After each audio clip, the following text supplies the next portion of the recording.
First Federal Savings and Loan is committed to education in the Napoleon area and is proud to support St. John Elementary in today's News 6. Local support has also been provided by the Northwest Ohio Educational Technology Foundation, Bowling Green State University, and the members of WBGU TV. Hi! We're from St. John Lutheran School. Welcome to News 6.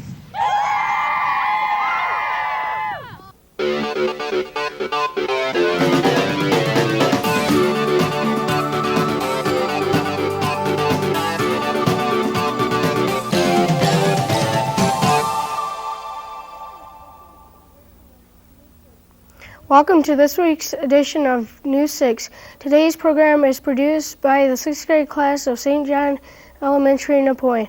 Napoleon was founded in 1832 and currently has a population of almost 9,000 people.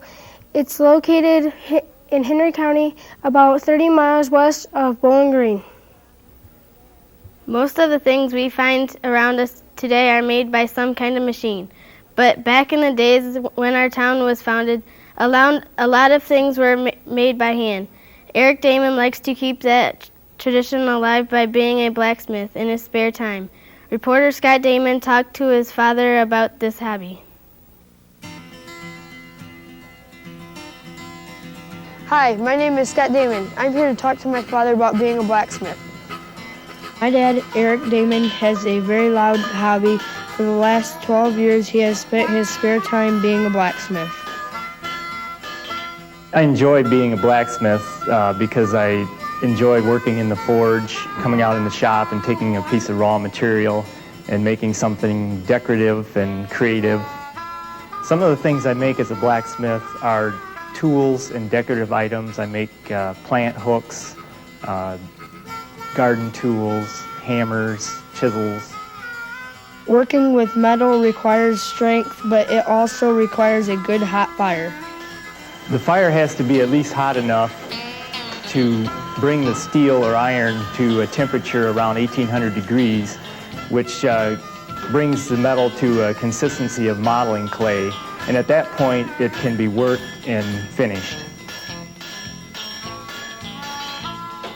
If a sixth grader today was interested in becoming a blacksmith, the first thing I would do is go to the library and check out some books on blacksmithing and read those books. And then at that point, there are clubs that a person can join and learn the trade from other blacksmiths.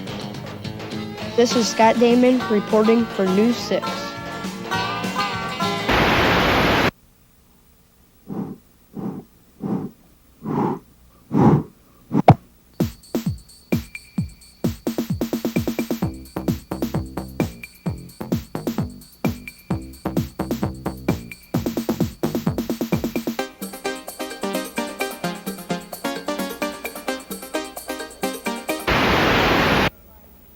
Do you like to collect things like baseball cards or butterflies?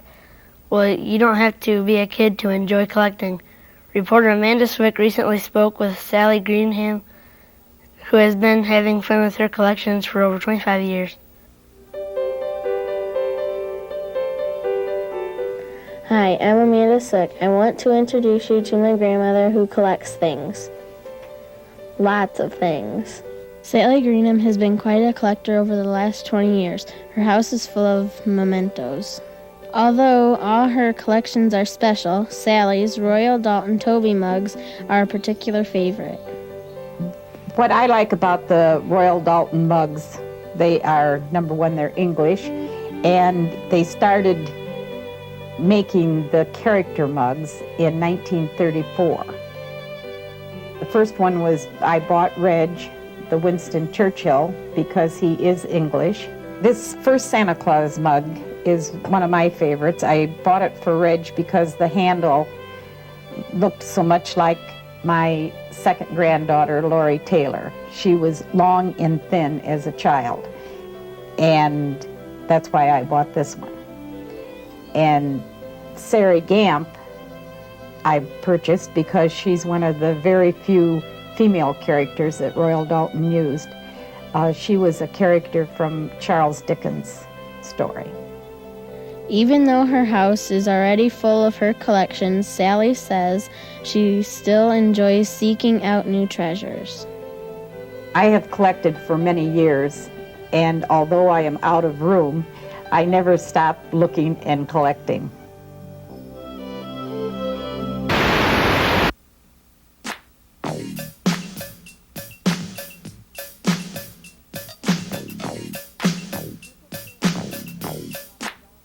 Should V-chips be in homes to prevent kids from watching violent shows on TV? Yes, there should be V-chips so parents do not have to preview their shows before their children watch them. Yes, I think there should be a V-chip because parents don't want their children to watch too many violent shows. Yes, I think parents should put a V-chip in their television so their children don't watch violent shows on TV. I think there should be V-chips because when we're out with our friends, we won't do things that will get us into trouble. I don't think there should be a V-chip because some shows aren't that violent.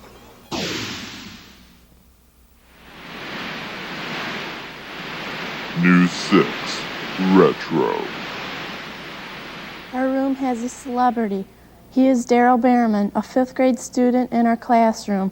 Daryl's claim to fame is that he grew and owns a pumpkin that is 74.5 inches in circumference. Daryl won 2nd place in the Great Pumpkin Contest held by our local newspaper, the Northwest Signal. Daryl received $15 as his prize. To get it to the competition, Daryl had to take the pumpkin in the back of a pickup truck. The pumpkin is so big that he can even sit on it.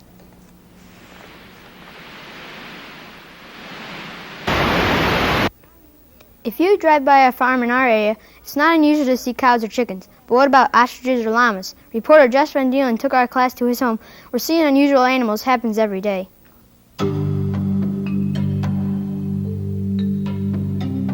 Hi, I'm Josh Van Deelen, and we're here at the Triple J Mini Ranch to see all the cool animals and birds my family raises.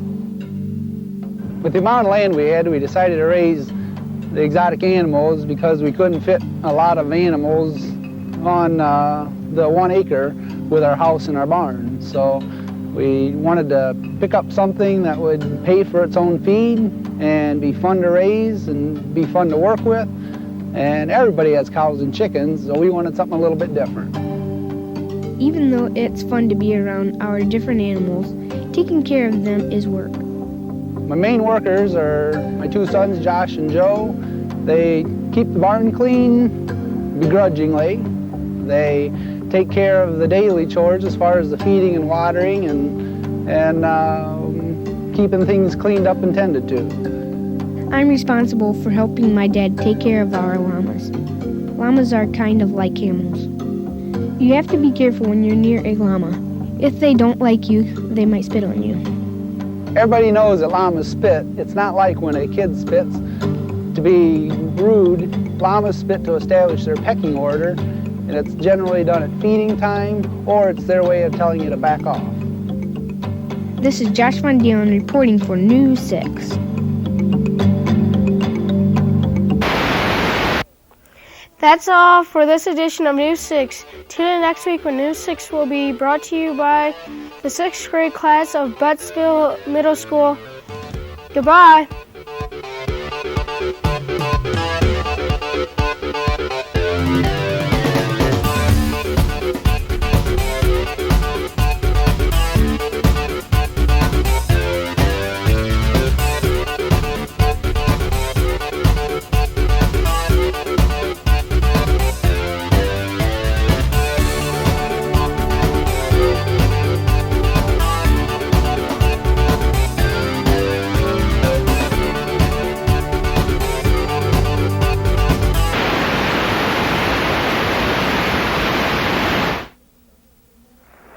First Federal Savings and Loan is committed to education in the Napoleon area and is proud to support St. John Elementary in today's News 6. Local support has also been provided by the Northwest Ohio Educational Technology Foundation, Bowling Green State University, and the members of WBGU TV.